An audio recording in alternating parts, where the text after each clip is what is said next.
The wind howls, sand dances across the desert floor. The echo of thunder trembles through the ancient mountains. They say no man can see the face of God and live. But what if one did? What if, in a moment so sacred it defied all reason, a prophet stood before the Almighty, and his soul survived the fire of divine glory? Legends whisper of a man who spoke with God as a friend. His eyes saw the unseeable. His spirit crossed the veil where light itself bowed. Was it a vision, a dream, or the closest encounter between heaven and flesh this world has ever known? The wind softens, a faint heartbeat echoes. Before we continue, tell me, where are you watching from today? Drop it in the comments. And if stories like this one move your heart, make sure to subscribe. Imagine walking through the barren sands of Sinai, the same path where prophets once wept and thunder once spoke. The air hums with unseen energy, the sky heavy with whispers of eternity. Every stone feels ancient, every gust of wind carries the echo of something far older than mankind. Here, between mountain and sky, the line between heaven and earth once blurred, and a mortal man came closer to God than any before him. His name was Moses. Chosen, tested, transformed. For centuries, the question has haunted theologians, mystics, and believers alike. What did Moses truly see on Mount Sinai? Scripture tells us, the Lord would speak to Moses face to face, as one speaks to a friend. Yet in another passage, the Almighty declares, no man shall see my face and live. Two truths. One impossible mystery. Could both be real? The desert wind seems to murmur yes. Close your eyes for a moment. Picture Moses standing at the base of the mountain, the people below trembling, the sky swirling with cloud and lightning. His heart pounds, not from fear but from awe. The air burns with holiness. The mountain smokes like a living thing. And as the thunder rolls, a voice, not of this world, calls his name. Moses. It is the voice that made the stars, the voice that spoke creation into being. And it asks him to climb. Every step upward is a step away from the world of men. The silence grows heavier, more sacred. The light grows brighter until it's almost unbearable. The very rocks seem to breathe the name of God. Then, at the summit, he stands before a brilliance so pure it could shatter his soul. But somehow, he lives. The tablets of stone, the commandments, the covenant, all of it born in that impossible encounter. But the greatest secret was not written in stone. It was carved into the heart of Moses himself. What did he see that changed him forever? Why did his face shine with light when he descended? The scriptures say the people were afraid to look upon him, for his skin glowed with divine fire. Was that radiance a reflection of God's glory? Or proof that, for one brief, unfathomable instant, Moses stood in the direct presence of the Eternal? Many have tried to explain it. Scholars with logic, mystics with visions, poets with tears. Some say Moses saw only the back of God, a symbolic glimpse of what creation could endure.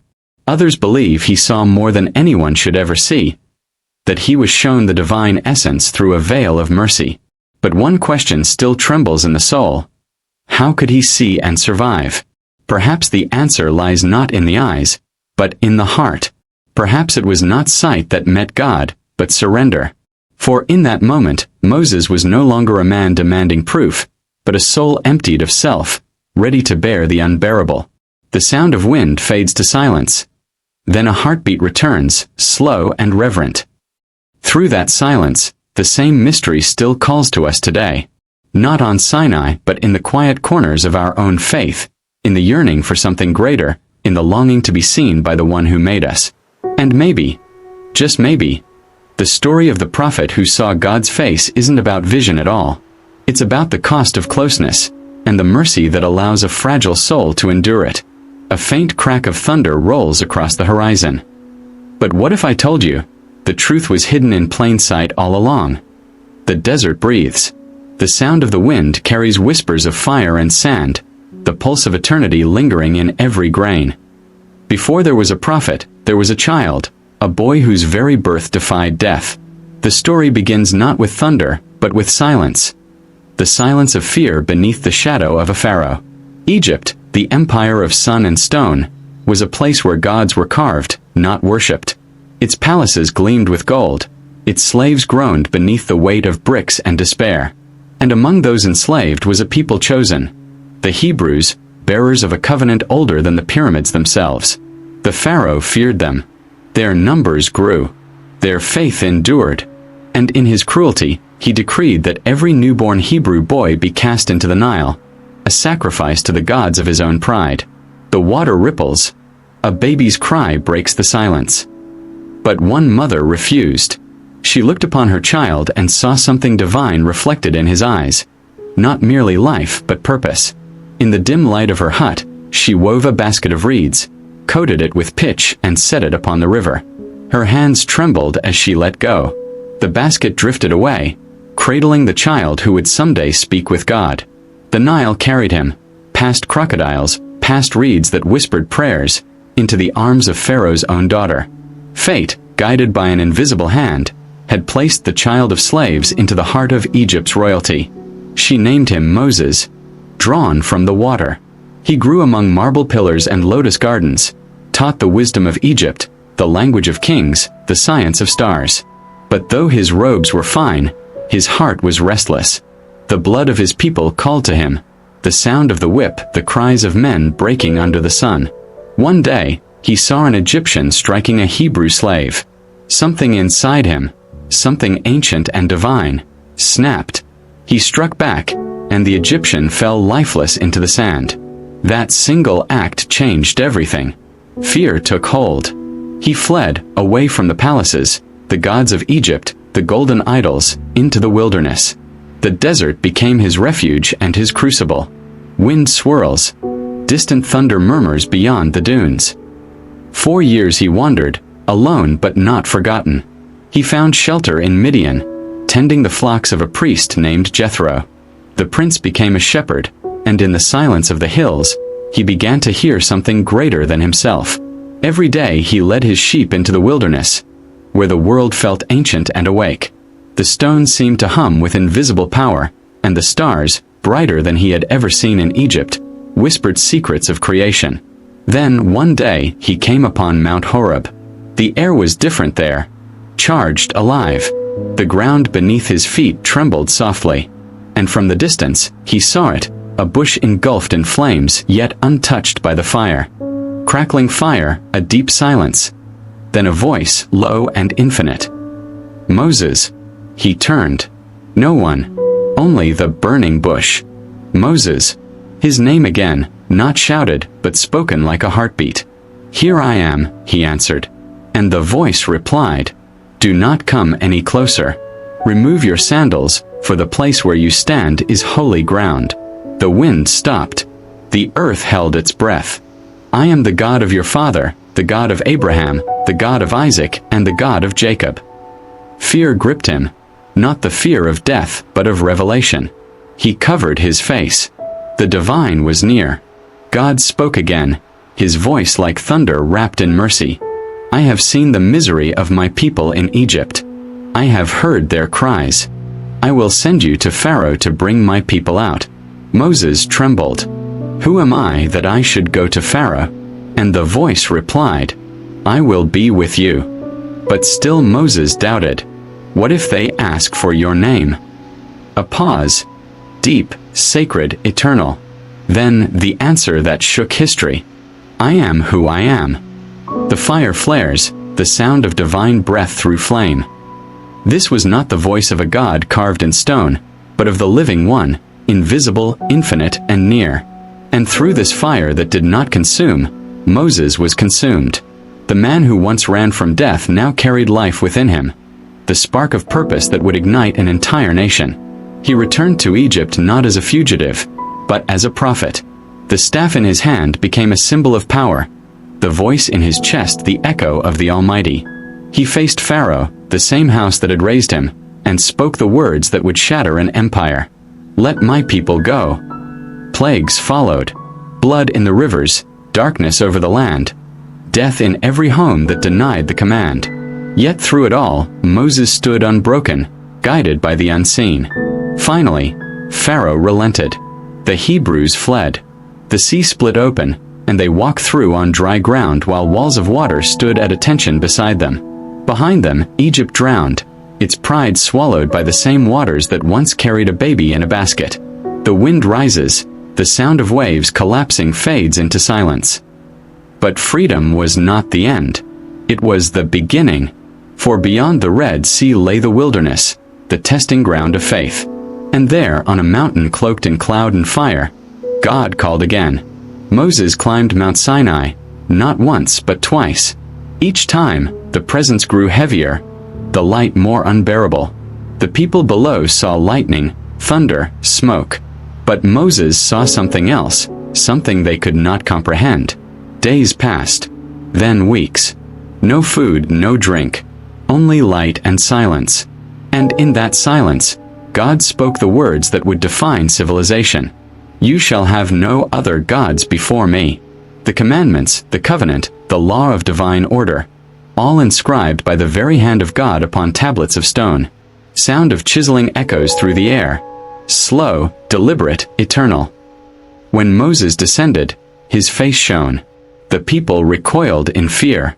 He covered it with a veil, not because of pride, but mercy, for even the reflection of God's light was too much for mortal eyes.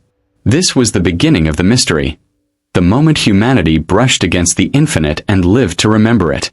But the story of Moses was more than history. It was prophecy, a symbol of something that would echo through ages, that no one can truly see God and live. Yet somehow one man had. Was it sight?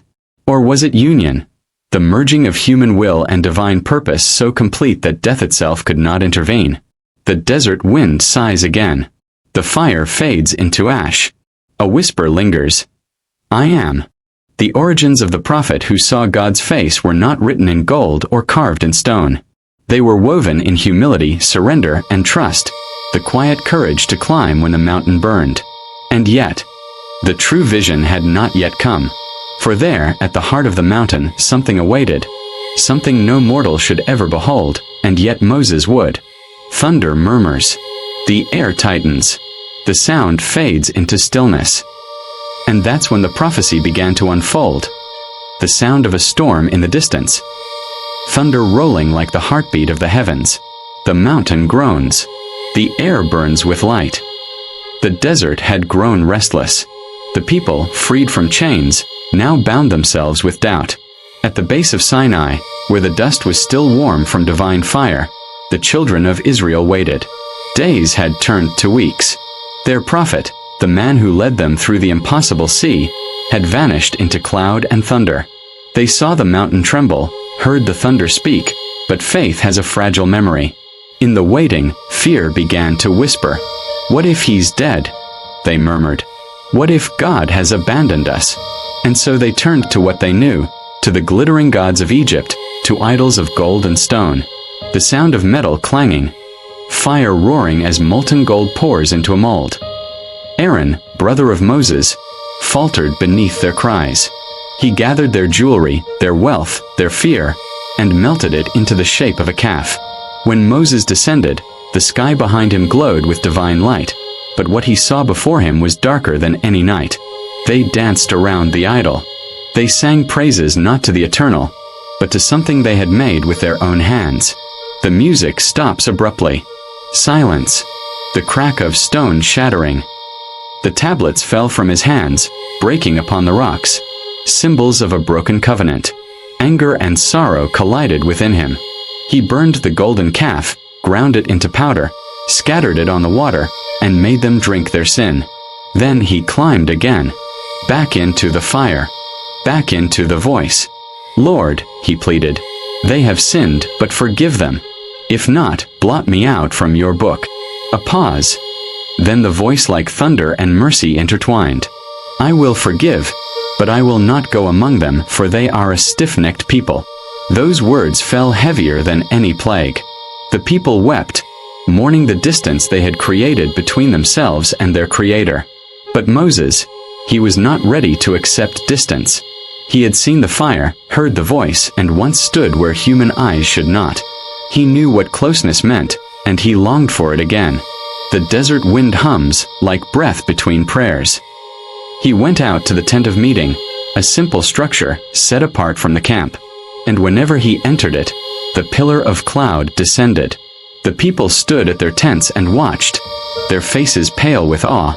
Inside, the air was thick with silence and glory. And there, the scriptures say, the Lord spoke to Moses face to face, as a man speaks with his friend. What does that mean? Could a man truly speak with the Almighty like that? Perhaps it wasn't sight. Perhaps it was understanding, intimacy beyond language. For to be near God is not only to behold light, but to bear truth, and truth burns. In those encounters, Moses was stripped of self. His words no longer his own. His will melted into divine will. Still, the ache remained. The same yearning that had carried him up the mountain now pushed him to ask the unthinkable. He whispered, trembling, "Show me your glory."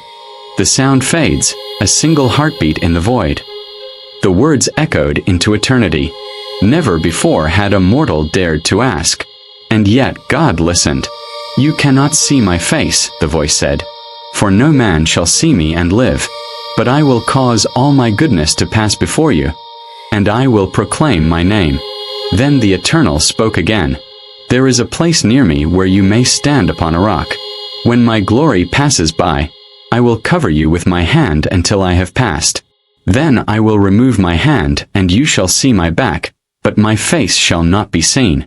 A rising swell of wind, light flaring through the darkness. What human eyes cannot see, the soul sometimes can. Moses stood upon the rock, alone, small, trembling, and the glory of the Lord descended. There was no thunder this time, no smoke, no fear. Only light so pure that creation itself seemed to pause.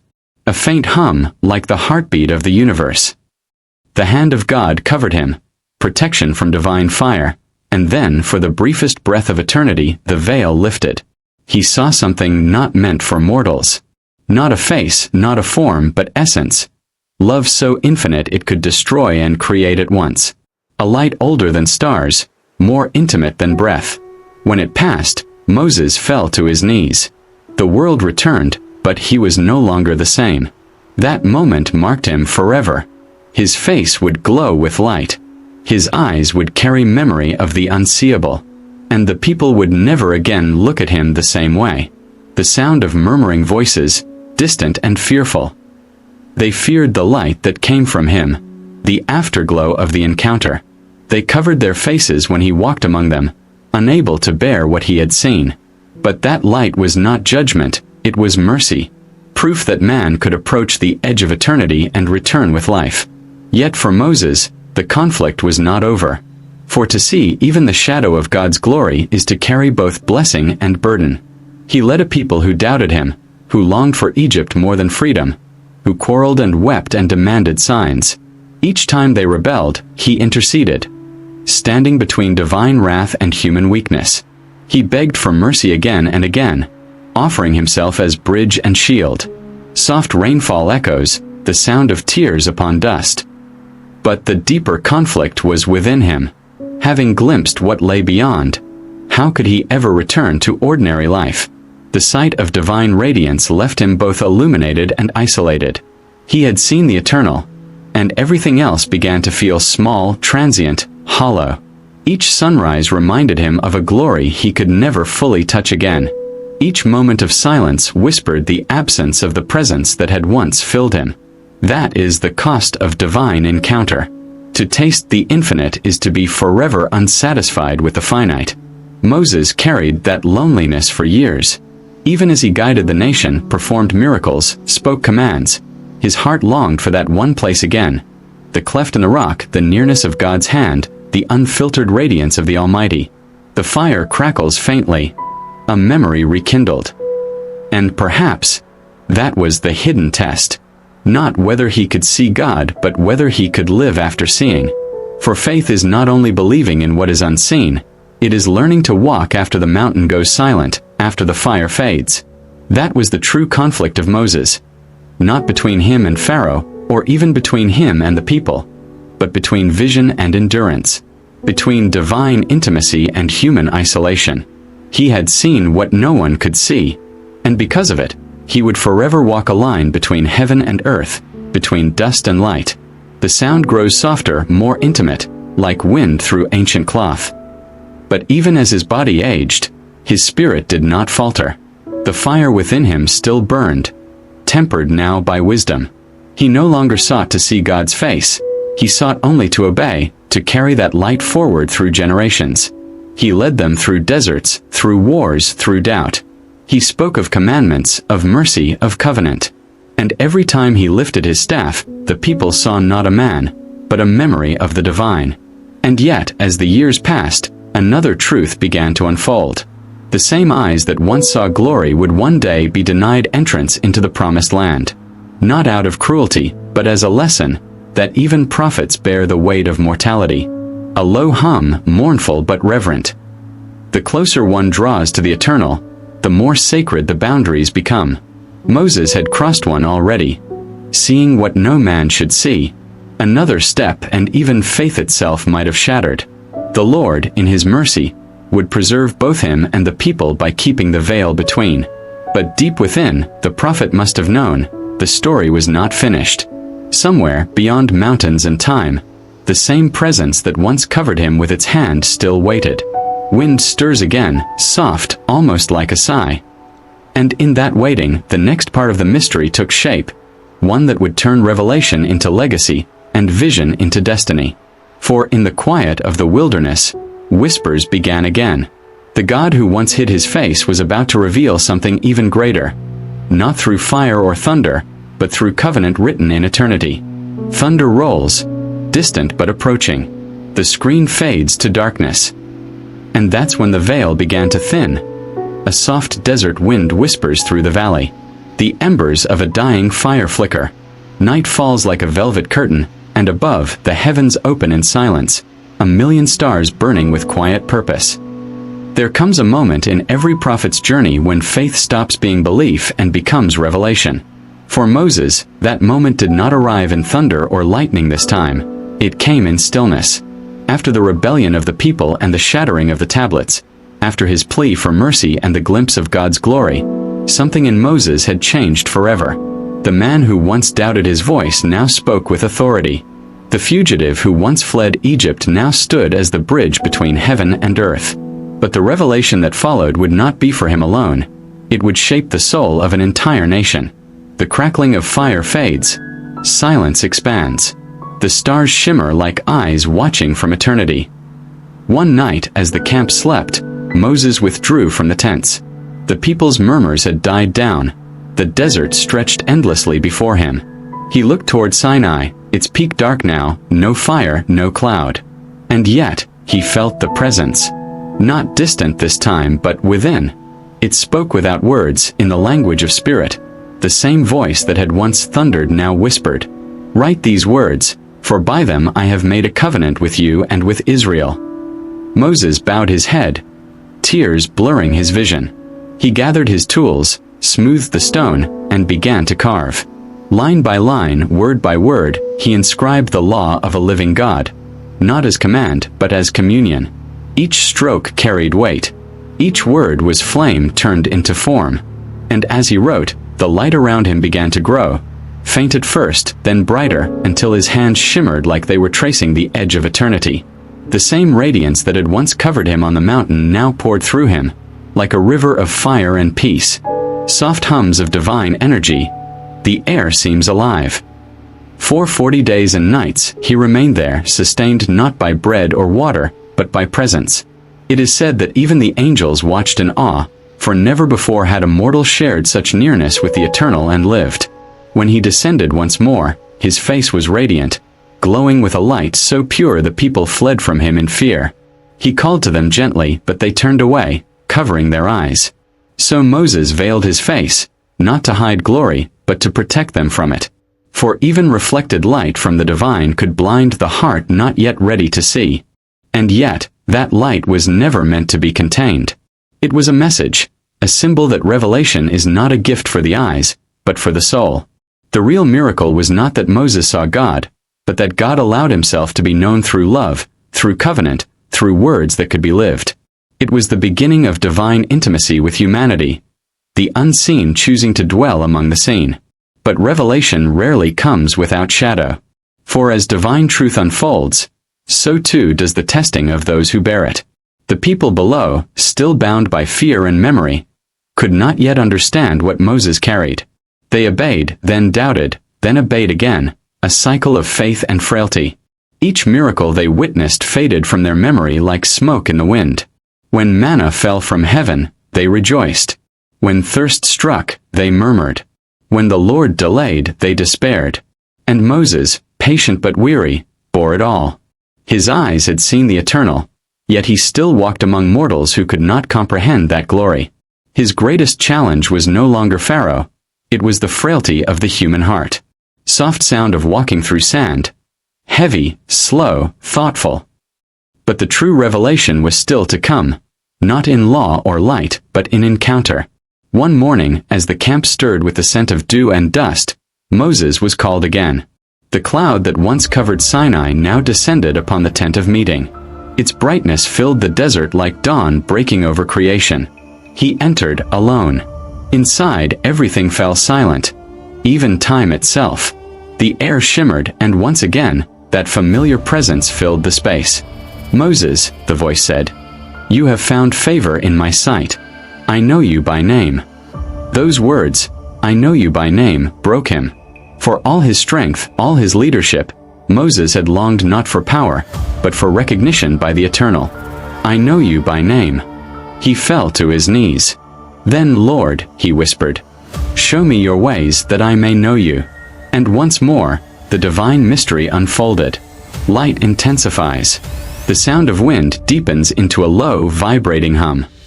This time, Moses saw not fire or thunder, but something gentler, a radiance that moved through the air like breath. It wasn't around him, it was within him. Visions flashed before his eyes. The beginning of creation, the separation of light and darkness, the shaping of man from dust. He saw the promise given to Abraham, the struggle of Jacob, the sorrow of Joseph. And then, he saw beyond time. He saw the shadow of another mountain, one that would rise generations later. He saw a man cloaked in light, speaking of mercy to a crowd by the sea. He saw a cross upon a hill, and light shining through darkness. It was as if the Eternal was revealing the tapestry of redemption, all of history bound by one thread of divine love. Moses trembled. "Who is this?" he asked. But no answer came, only silence, filled with meaning. A heartbeat. Slow. Echoing. Then, as quickly as it came, the vision faded. The desert returned. The wind resumed its song. Moses opened his eyes and the world felt smaller, but his heart had grown vast. He now understood that what he saw on Sinai was not just for him or his generation, but for all who would seek the divine beyond form, beyond image, beyond fear. The revelation was not that God had a face, but that his presence could dwell within the human heart. It was not about seeing, it was about becoming. Soft choral tones rise, faint, like ancient hymns carried by wind. When he returned to the people, he no longer spoke with thunder. His words were softer now, steadier, filled with something they could not name. He spoke of mercy, of justice, of walking humbly with the one who sees all. The Israelites listened, though they did not fully understand. But the light in his eyes told them enough. He had seen something that changed what it means to be human. That night, as Moses looked toward the heavens, the stars seemed closer, brighter. He remembered the moment in the cleft of the rock, the divine hand shielding him from overwhelming glory. He finally understood that mercy had always been the veil between destruction and grace. Without that mercy, even revelation could consume. A gentle wind sighs, like a lullaby through the dunes. He wrote in his scrolls that the Lord is compassionate and gracious, slow to anger, abounding in love. He didn't write it as doctrine. He wrote it as testimony. Because he had seen it. And that truth would echo through ages. When later generations sought to know God, they would look back to this encounter. The moment when divine fire met human frailty, and neither was destroyed. This was the revelation that turned history into covenant, that God does not only dwell in thunder, but in compassion. Not only in holiness, but in relationship. It was the revelation that would make prophets tremble, poets weep, and mystics fall silent. And yet, even this was only the beginning. Because to see divine truth is one thing, to carry it through a lifetime is another. Moses had glimpsed eternity. Now he had to guide a people through the wilderness of time, with a heart that belonged somewhere beyond it. Thunder murmurs faintly in the distance, like a memory calling back. And so the prophet who once saw God's glory would walk forward, veiled, luminous, and utterly human, carrying revelation like a burden and a gift. But destiny is never gentle with those who see too much. For the closer one walks to heaven, the heavier the dust of the earth becomes. And as the years stretched on, even Moses would come to face the ultimate test, not of faith, but of obedience. Wind grows louder, then fades into quiet again. For revelation always demands a price, and the price of light is the shadow it casts. The screen fades to black. A single heartbeat remains. And that's when heaven decided to test the man who had seen too much. The desert wind no longer whispered, it screamed. It howled across the barren rocks, echoing through the cracked faces of the cliffs as if the land itself mourned. Moses stood upon Mount Sinai once more, but this time, his heart was heavy with sorrow. The people below, the same people who had witnessed the Red Sea split in two, were now lost in noise, laughter, and idolatry. They had built their golden calf. The air trembled with fury and disbelief. Smoke curled up from the camp below, not from burnt offerings of gratitude, but from fires of rebellion. Drums of celebration thundered, the chants of the Israelites rising into the heavens, taunting the silence of God. Moses' eyes darkened. The tablets in his hands, the stone carved by the very finger of the Almighty, glowed faintly, divine inscriptions pulsing like living flame. Each word carried eternity. And yet, as he gazed at them, he felt something break deep inside him. A fracture between divine perfection and human frailty. The Lord's voice thundered, not in wrath alone but in heartbreak. Go down, for your people have corrupted themselves. They have turned aside quickly from the way I commanded them. Moses fell to his knees. The wind stung his face, his beard whipping across his lips as tears mixed with desert dust. He had seen God's glory, spoken with him face to face as one speaks with a friend, and yet even he could not prevent what was coming. When he descended the mountain, the glow upon his face still burned, but it was no longer pure light. It was judgment carried in flesh. Each step down the mountain was heavier than the last, and in the valley below, the golden idol gleamed like a mockery of heaven. As he drew near, his heart broke into fury. The people who had once trembled at the thunder on Sinai now danced in the shadow of their own creation. Their laughter echoed like betrayal itself. The music stopped only when they saw him. His silhouette framed by lightning and smoke, the tablets of God blazing in his arms. Moses! They cried, their joy turning to fear. But he did not answer. He looked upon the golden calf, upon Aaron's trembling hands, and then upon the crowd. Silence fell like a sword. Then came the sound, the shattering of eternity against stone.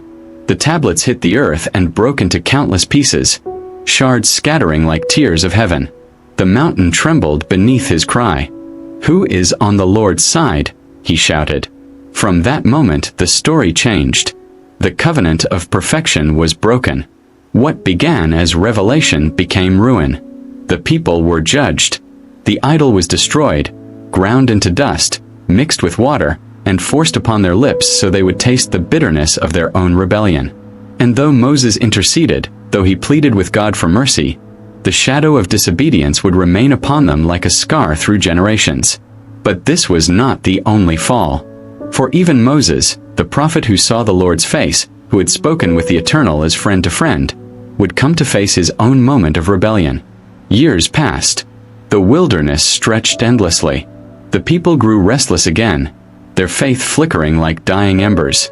At the waters of Meribah, they demanded yet another miracle. And Moses, weary from decades of leading a stubborn nation, lifted his staff not in faith, but in frustration.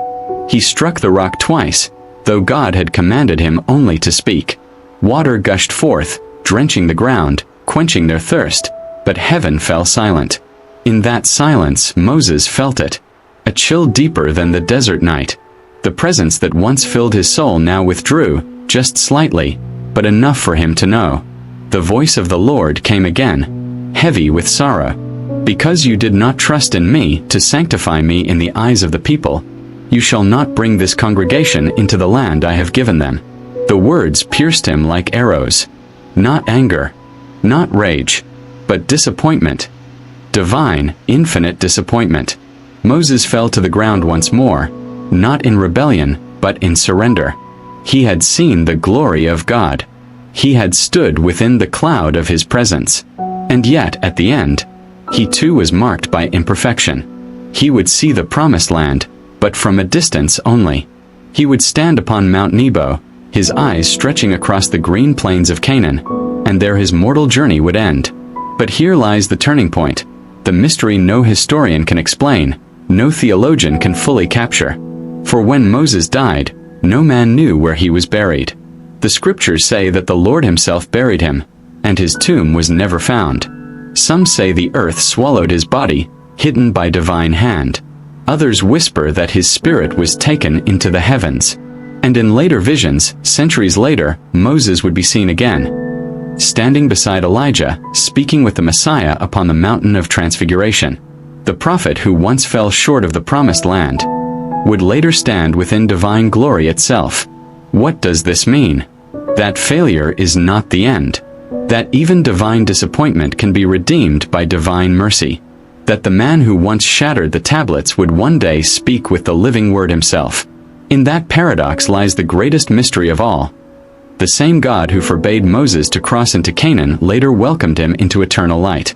And the same fire that burned upon Sinai, the fire that once terrified the people, now burns within every soul that seeks him. The fall was not the end, it was transformation. The punishment, not rejection, but purification. Through loss came revelation. Through imperfection, redemption. As night descended over the mountains and the stars emerged like ancient witnesses, the wind grew soft again.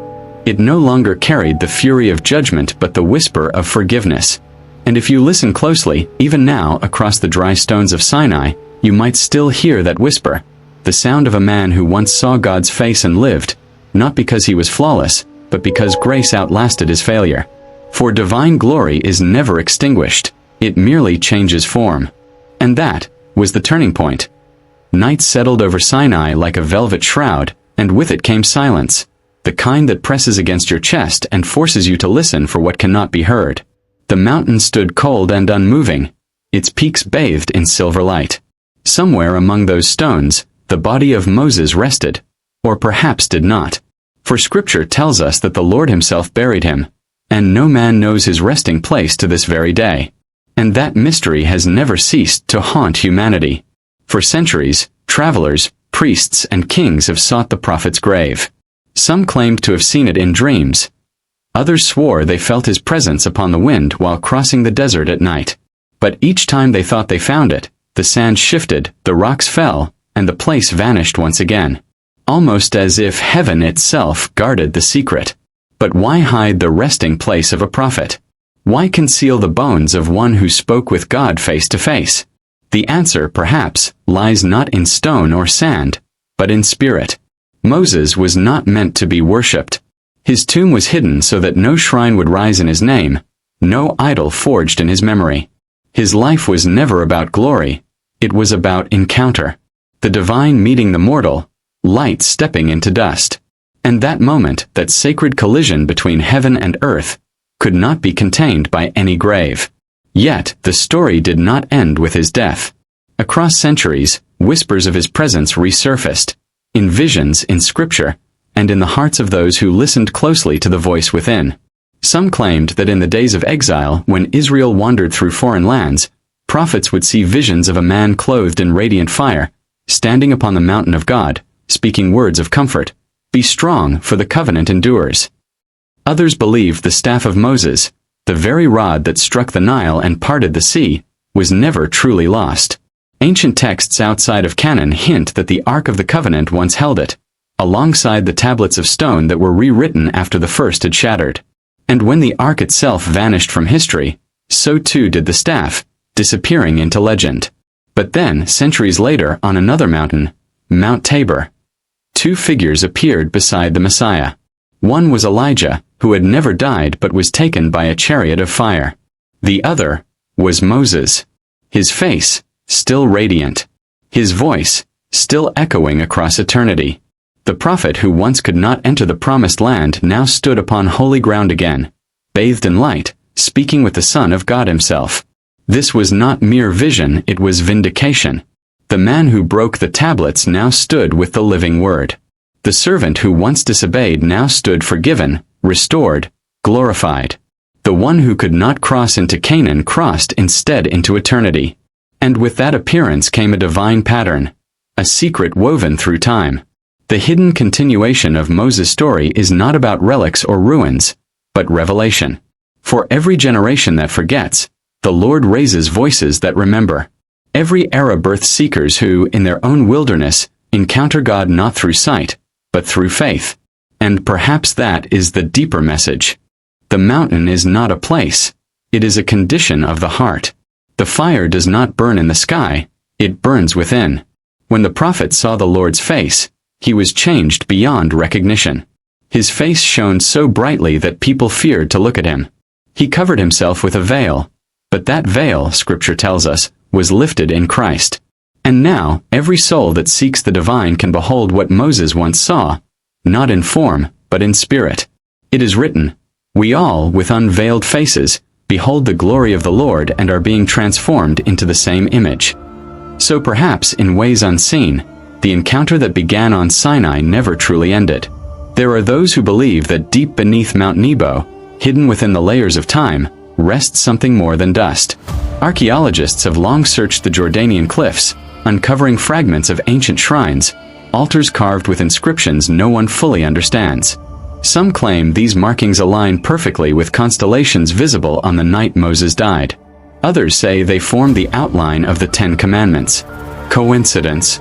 Or divine design?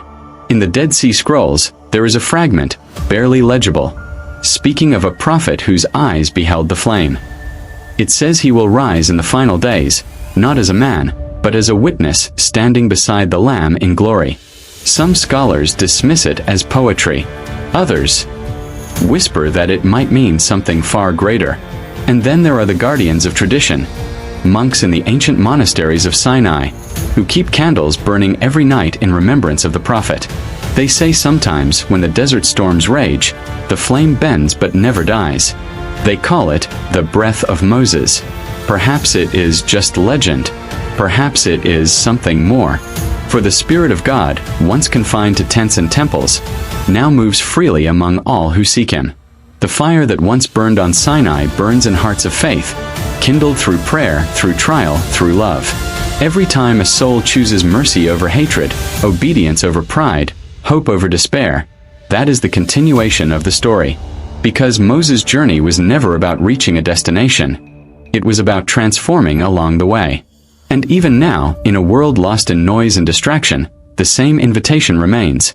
To climb the mountain, to remove your sandals, to listen when the wind calls your name. When you stand at the edge of your own wilderness, broken, uncertain, afraid, remember the prophet who once trembled before the bush that burned but was not consumed.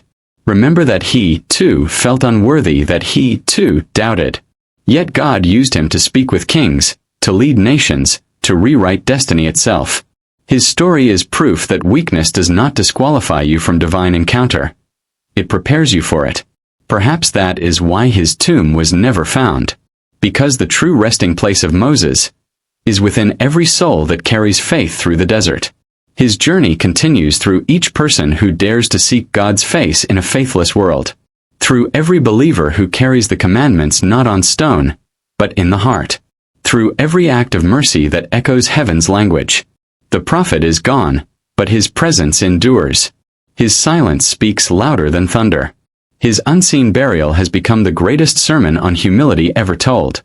That no one needs a monument when their life itself becomes the message. And maybe, just maybe, that is why when Jesus stood on the mountain with Moses and Elijah, the disciples heard a voice once more, a voice that had not spoken from heaven since Sinai. "This is my beloved Son. Hear him."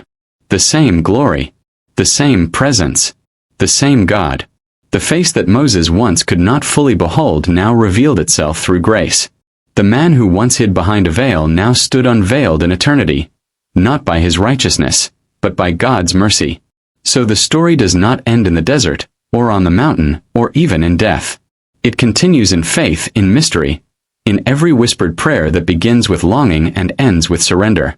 And if you close your eyes tonight and let the silence of the desert fill your soul, you might hear it. The faint sound of sandals on stone, the rustle of a robe, the whisper of a voice carried by eternal wind. Be still, and know that I am God. The hidden continuation is not about finding Moses. It's about finding what he found. The fire still burns. The mountain still waits. The call still echoes. And that is where the story truly begins again. The mountain is silent now. The centuries have buried its fire beneath dust and shadow. Yet somewhere beyond the veil of time, the same flame still burns, unseen but alive. It burns not on Sinai, not in any holy shrine, but within the unseen chambers of the soul. This is where revelation begins. For ages, men have wondered, how could a man see God's face and live? The scriptures say no one can behold the fullness of his glory and survive, and yet Moses did. The mystery has haunted scholars and saints alike, echoing through the corridors of time. Perhaps the answer lies not in the eyes, but in the heart. When Moses climbed the mountain, he sought God's presence, not for glory, but for intimacy. He did not ask for wealth, or power, or fame. He asked for something terrifyingly pure. Show me your glory. And God, in infinite compassion, granted it, but only as much as mortal flesh could bear. I will cause all my goodness to pass before you, the Lord said. But you cannot see my face, for no man shall see me and live. So God hid Moses in the cleft of a rock, covering him with his hand, and allowed him to see only his back, as if to say, you cannot see where I begin, but you may glimpse where I have been. That was the secret. The human soul can survive only the traces of divine glory, the afterglow of eternity passing by. The true face of God, unveiled and infinite, would consume mortal flesh like fire consuming dry grass. And yet, by mercy, he revealed himself through shadow, through reflection, through the echo of his own light. And that was enough to change everything. When Moses descended from Sinai, his face shone so brightly that the people could not look upon him.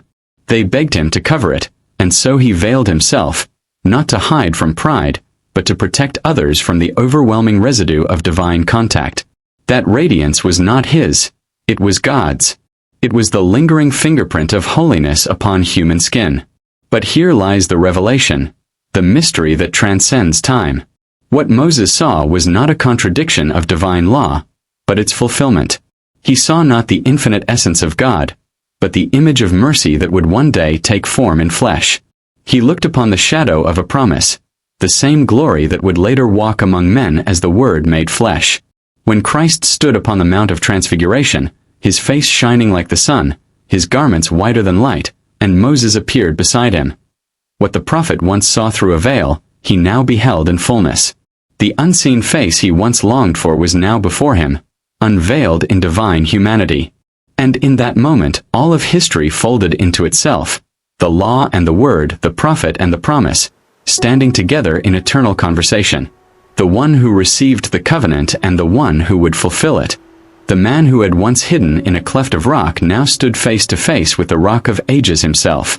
That is the ultimate revelation. That God, whom no one could see and live, made himself visible in mercy. The fire that once terrified became flesh that could be touched.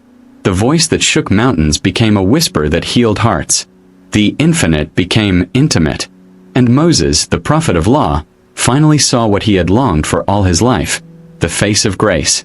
That encounter on the mountain of transfiguration was not just a meeting of souls, it was the completion of a covenant. The man who broke the tablets met the one who would never break faith. The servant who failed to enter the promised land stood beside the king who would open the gates of paradise. It was not a second chance, it was eternal redemption. The light that once blinded now embraced. The presence that once threatened now invited. And through that divine encounter, every question of history found its answer. Can man truly know God? Yes, if he approaches not through pride, but through surrender. Moses' story, from the burning bush to the hidden tomb, is the arc of every soul's journey. From fear to faith, from law to love, from distance to union. His vision of God's back was never rejection. It was preparation. For the full face of God could only be revealed when time itself was ready, when mercy became human. And that is why Moses survived. Because what he saw was not wrath, it was the outline of redemption yet to come. When we seek God today, we walk the same path, up our own mountains of doubt and pain, carrying our own tablets of stone, shattered by failure. But the same voice still calls, "Come up higher."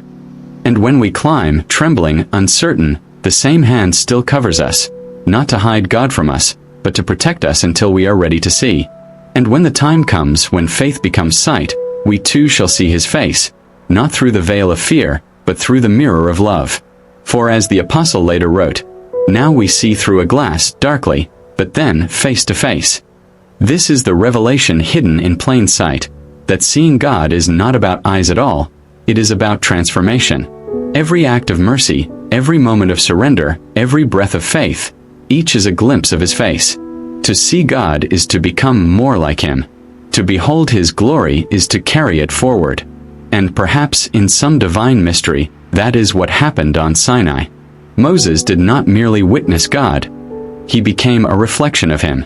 The human vessel touched by eternal light. The clay that carried divine fire. That is why his face glowed.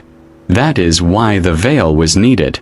Because the human form, however frail, had become a living testament to what happens when the mortal touches the immortal and lives. And now, that same fire lives within all who believe. When the veil tore in the temple at the death of Christ, it was as if the hand that once covered Moses was lifted from the world. The presence once confined to holy places now spilled freely into every heart that would receive it. The mountain came down to the valley. The sacred became near. The face of God was no longer hidden. And now the journey of Moses is the journey of us all. Climbing through wilderness, failing, repenting, learning, and finally seeing. Not because we are worthy, but because mercy always finds a way to reveal itself. The prophet who saw God's face and lived was not the exception. He was the example. And in that truth lies the final, eternal revelation. God does not hide to remain unseen. He hides so that we may learn to seek. He veils himself not in cruelty, but in compassion, waiting for hearts willing to look beyond the smoke, the thunder, the fear. And when those hearts find him, they discover not a consuming fire, but a face filled with love. The same face Moses saw upon the mountain. The same face that still watches over the desert winds. The same face that, one day, every soul will behold in glory, and finally understand what it means to live. The sun had begun to rise over the ridges of Sinai, scattering its first gold across the desert peaks. The wind was still, almost reverent, as though it too remembered what had once happened here. The mountain, once cloaked in thunder and fire, now stood silent. But that silence was sacred. It was here that the prophet had stood between mortality and eternity. It was here that the voice of the Almighty had descended, not as sound, but as presence. And it was here that man and God had come closer than ever before, yet still remained apart. As we close this story, one truth echoes across time. No one can see the face of God and live, yet one man came close enough to glimpse his glory and still breathe. Why? Because God chose to reveal himself through mercy. Moses did not ask to become divine. He did not crave power or recognition. His journey began in fear, in a wilderness of doubt and trembling humility. Yet it was through that humility that he was chosen to stand where no mortal had stood before. He asked to see God's glory, not to boast but to believe. He wanted proof that the same voice that shook mountains was still gentle enough to love his flawed creation. And in that moment, God revealed a truth deeper than any vision. Divinity is not in sight, but in nearness. After the divine encounter, the people saw a change in him. His face shone with light not of this world. It wasn't sunlight, nor firelight. It was the echo of glory reflected from beyond the veil.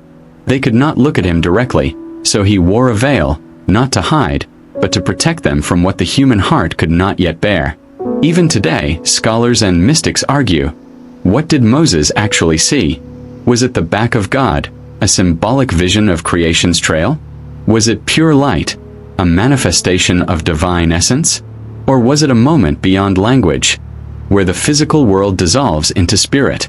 Perhaps we were never meant to know. perhaps the mystery itself is the message. Because faith was never meant to explain everything. Faith was meant to survive in the space between understanding and awe. Centuries later, prophets, poets, and saints would return to that moment. The Sufis of the desert would sing, "The flame that Moses saw in the bush still burns in every heart that seeks." The Christian mystics would write, "He who seeks to see the face of God must first die to himself." And the rabbis of the old texts would whisper, "When the Holy One turned his face, creation itself trembled, yet mercy held it firm." Across faiths, across languages, the same truth rippled through time. To see God is to be transformed, not destroyed. Moses lived because he did not seek to possess the vision. He sought to receive it. And that difference is everything. When he descended the mountain, he carried no crown, no scepter, no throne, only the weight of what he had witnessed. The covenant, the law, the echo of holiness that would define generations. But beyond the tablets and the commandments, there was something more, something unspoken. He had glimpsed that God was not merely power or judgment. God was also tenderness. The Creator who carved galaxies also stooped to shield a mortal's eyes from unbearable light. And maybe that is the final revelation. The glory of God is not in his inaccessibility, but in his mercy that draws near. The mountain still stands. The stones still hold the memory of fire. And the wind that passes through those ridges still whispers a name too sacred to speak. But the real mountain now lies within the human soul. Each of us carries our own Sinai, a place where fear meets faith, where questions meet silence, where weakness meets something infinitely greater. And though we may never see his face, perhaps that's the point. Because the face of God is not hidden from us, it's reflected through us. Every act of compassion, every moment of forgiveness, every tear shed in humility. These are the fragments of his glory we are allowed to bear. So, when you look to the heavens and wonder if God still reveals himself, remember Moses. Remember the trembling hands, the hidden face, the mountain trembling beneath divine presence, and the voice that said, "I will cause all my goodness to pass before you." Because that is what remains. The goodness of God, unseeable, yet undeniable. A light too bright for mortal eyes, yet gentle enough to dwell within the human heart. And in that paradox lies the greatest mystery of all. We were never meant to see God with our eyes. We were meant to feel him with our soul. The fire still burns. The mountain still stands. And the echo of glory still waits for the heart that dares to climb. In the silence between thunder and flame, a man met his Creator, and lived. And from that day, humanity learned that God is not found in the sight of the eyes, but in the light of the soul. If this story stirred your heart, remember, the mysteries of the Bible are not just tales of the past, they are echoes of divine truth still whispering through time. Moses stood before the light of eternity, and lived to remind us that faith is the bridge between fear and revelation. Thank you for watching Bible Mysteries. If you felt the presence of something greater tonight, don't forget to subscribe, leave your thoughts below, and share this story with someone who still believes in miracles. Your support helps us bring more sacred stories to light, where faith and mystery meet.